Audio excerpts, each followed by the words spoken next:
Snow's coming down in the mountains, Bassett Garden's planted, and we're getting excited for the season. If you're like me, usually you grab your stuff right before you go out for the first time in the season.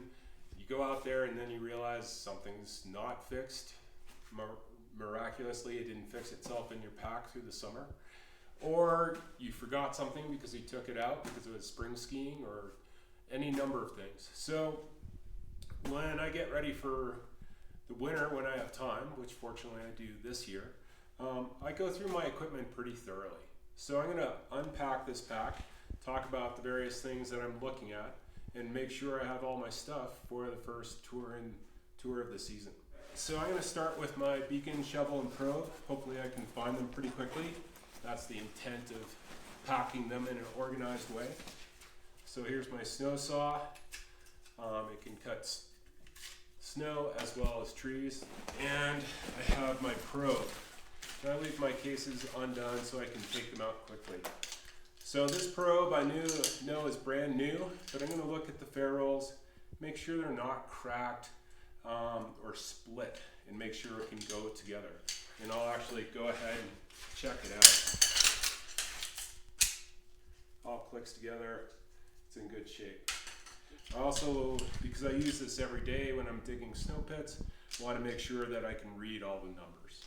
If you can't read all the numbers, you get a Sharpie and mark them up. There's my shovel handle and my shovel itself. So put it together. Make sure it slides easily. If there's some rough edges that could cut you or cut your pack, go ahead and take a metal file and square it off, make it friendly to your pack and to your gloves and hands. Make sure it slides. If it's not sliding super well, wipe it down with a rag, maybe add a little graphite, but in general, just clean and dry. Beacon wise, during the summer, I leave one beacon in the top of my pack so it's easy to find, and I typically take the batteries out of it. If you haven't, go ahead and open the compartment and check the batteries and make sure they haven't corroded or leaked. If they have, definitely take them out, make a mild solution of baking soda and water, and with a toothbrush gently clean the contacts. I'm going to check my battery strength. I just replaced these a couple hours ago, so they're in good shape. Okay, other things I typically carry with me. Got a multi-tool Leatherman. In the winter, early winter especially, I'm using a headlamp quite a bit. I may be skiing late in the day or maybe starting before sunup, so I keep a good headlamp in the top of my pack. And then a buff, always an easy way to get warmer quickly. So this is pretty industrial, large scale first aid kit. Has everything from airways, tourniquet, SAM splint. This is when I'm out with courses or out for really big days. Your first aid kit looks more this size, great, but go ahead and check the contents and make sure that the gloves aren't so old that they'll rip as you actually put them on, whether you have enough ibuprofen, tape, or whatever you choose to put in these kits. Make sure it's in good shape and workable. Skins. These are pretty new skins. I took the time to actually put some cheat sheets between them for the storing over the summer, so they should be pretty easy to get apart, and the tails are in good shape, but they're missing the clips. So this would easily be something that I could get into the field and say, oh wow, that's not going to work so well. So go ahead and check them. I know I have to add a clip to this one skin. Snow study kit, not a lot to go wrong here. Snow crystal card, but might be worth looking at your field notebook if you carry one of those. Fully dork out. Make sure you have enough blank pages. If not, go ahead and order up a new one. And looking at my full analog compass, looks like it's in good shape. The needles are moves easily. There's still fluid in it. Sometimes those can leak. Get my repair kit. This has a bunch of different things. Has a bunch of ski straps for repairs. Has some bicycle inner tube for fire starter. It has a titanium mud for melting snow over that fire.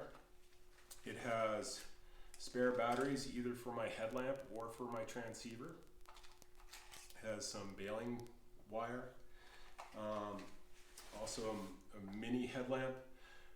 Pro tip, if you're testing how strong they are, don't stare into them when you turn them on. Just check them that way. I've blinded myself a few times. And then a bit of duct tape. So my lighter lives in my first aid kit, but so it stays pretty dry. And then I've got my fire starter and the mug right here, along with really everything I would need to do most any repair I've had to do in the field. And the Leatherman is the tool that I use. Sometimes I bring a ratcheting posi driver for tightening binding screws.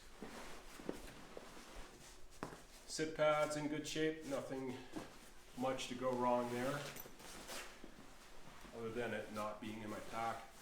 And then my extra layer, my puffy, my extra hats. Another pro tip, bring one that you don't mind losing if you lend it out, and then extra gloves. So that's what I carry, and that's what I'm looking for. One, to see if it's there, and two, to make sure that it's in good shape. All this stuff is great to have along, but if it doesn't work, it's just added weight without the benefit of it working well. So most likely your first ski of the season or so, you're gonna be taking out your rock skis, and often those are your oldest skis. More than likely, they're also your oldest skins. So when I took these out this morning, I had put a cheat sheet between them, but I wonder why, because in some areas there's actually no glue, and in other areas it's all bubble gum. This would likely, if it leaves residue on your hands, it's gonna leave residue on your skis. So it's probably gonna be worth my time stripping these and recoating them, because parts aren't gonna stick at all, and other parts are gonna stick way too well. So another thing you might end up carrying is radios. So go ahead and make sure they're fully charged, make sure all the connections are solid, and then test them. Make sure that they'll talk to one another. And typically this is a lot easier to do with two people, instead of trying to do it on your own and hear whether it's actually transmitting or not. I'm gonna check over my skis, and doesn't look like I put much of a spring and summer wax job on this, so I'm not gonna have to scrape that off. That's the good news. The bad news is I didn't put on a spring or summer coat, so the bases may be a little dry. If you have the time, bases are a little dry, go ahead and clean them a little bit and give them a nice new coat of cold wax. Next, I'm going to check and make sure everything works the way we want it to. Brakes work, there's no wiggle to the bindings, and that the bindings rotate as you'd like them, and that they hold when you go into touring mode. It looks to me like I did not dial these down, so I don't really have to check the DINs, other than to say, okay, this is what I normally ski at. The last thing I'm going to do, if I don't have to do any binding adjustments, is I'm actually going to physically check the torque and make sure all these bindings are snug.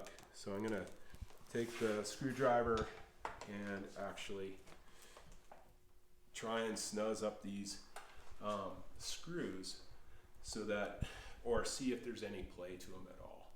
If they're loose, then you want to check that pretty carefully, because was it just a little bit binding of the binding screw backing out, or is the hole so washed out that even when you tighten it, it still has some wiggle to it. Well, we've all skied along with adjustable ski poles and had them collapse, and that's really annoying. Or wanted to change the height setting and not been able to unlock it or move it. So whatever system you have, go ahead and check it before you go into the field. So unlock it, move it around. This is moving easily. There's not much I'm gonna have to do here. This holds fine. But if it was sliding, one thing I could do is then tighten up the mechanism. That'll make it easier to use. If it's not sliding well, go ahead, take a clean rag, clean off any oxidation if they're aluminum poles, clean it up, get it smooth. If it's really bad, has lots of kind of white oxidized powder on it, maybe take a super fine grit, like a 400 grit sandpaper, and a really light sand might clean that up.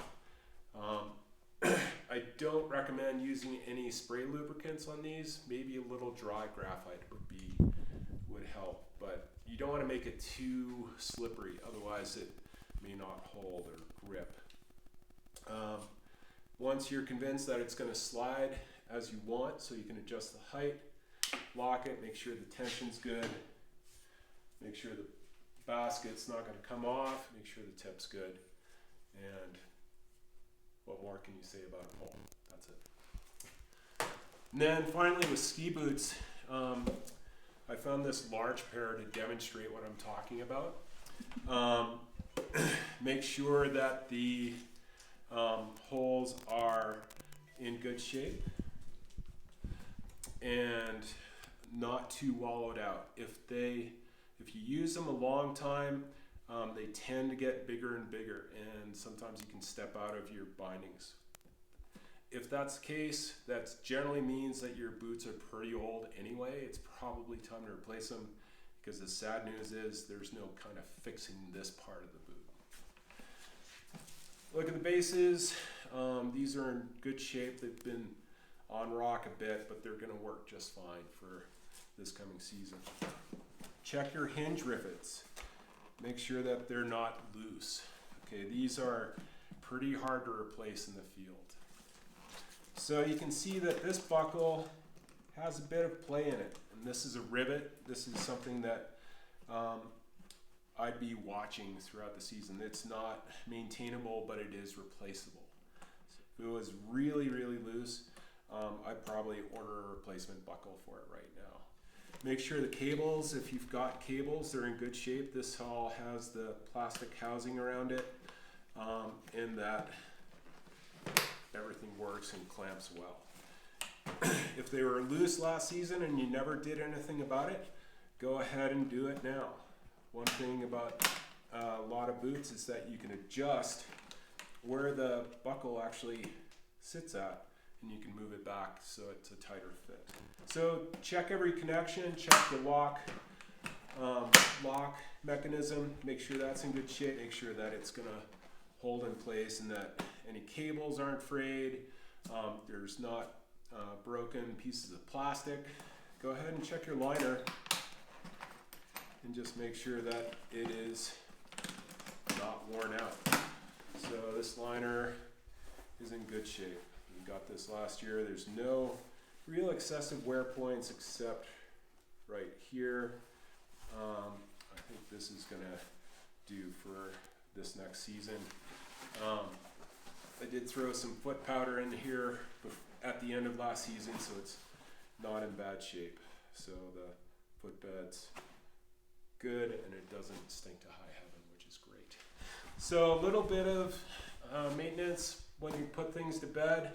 Coat of wax on the skis is a great thing. Cover the edges, and some foot powder in your boots. Store them in a dry place. That's great, so that when it comes to this season, you're good to go. So check these small things, take the time so that you're not frustrated on that first time out.